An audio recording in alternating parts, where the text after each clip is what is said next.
Hello and welcome. This is a very quick tutorial with some ideas on how to make your drum tracks a bit more natural sounding.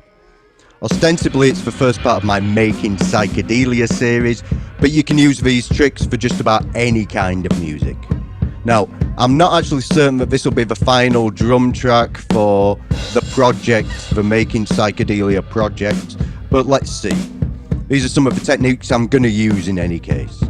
Now, you can see here I've got 3 different tracks of drums programmed as MIDI. I've divided them into kick, snare, and the rest, toms, hats, cymbals. You could put the main beat on one track and accents and fills on another track.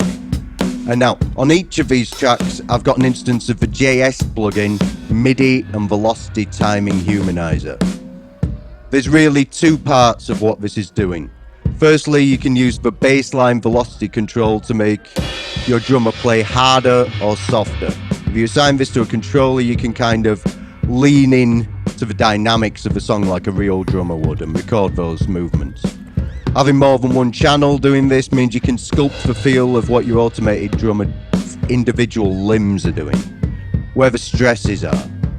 Okay, what's more, afterwards you can micromanage all this and correct any tiny alterations in feel that you want. The second aspect of what this plugin's doing is humanization, that's to say randomization of timing and velocity. As we're running 3 instances of this, that makes all kinds of barely perceptible flams between the different channels. So that's a lot more natural to my ear than having all of the parts delayed or changed by the same amount. It sounds a lot more natural having it on 3 channels to me. Okay, another thing that works well is to assign the humanization level to the same controller as the baseline velocity. That way when the drummer plays harder, they get less accurate. Which is pretty much what all but most professional drummers actually do. For an increased degree of randomness, what you can do is you can add 1 beat delay, and you'll need to move the track you're working with 1 beat before in your project to do that.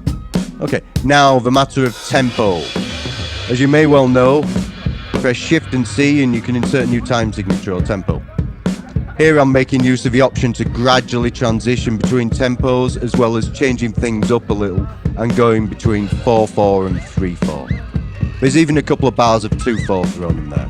You can go full math rock with this if you like. Now, if you're wondering what all these strange noises are in the background, they're the basis of the next installment, in which we'll make a Beatles-style tape chaos collage that we can edit the most useful parts out of to add character and random chance elements to the arrangement. So, that's coming up in the next couple of days.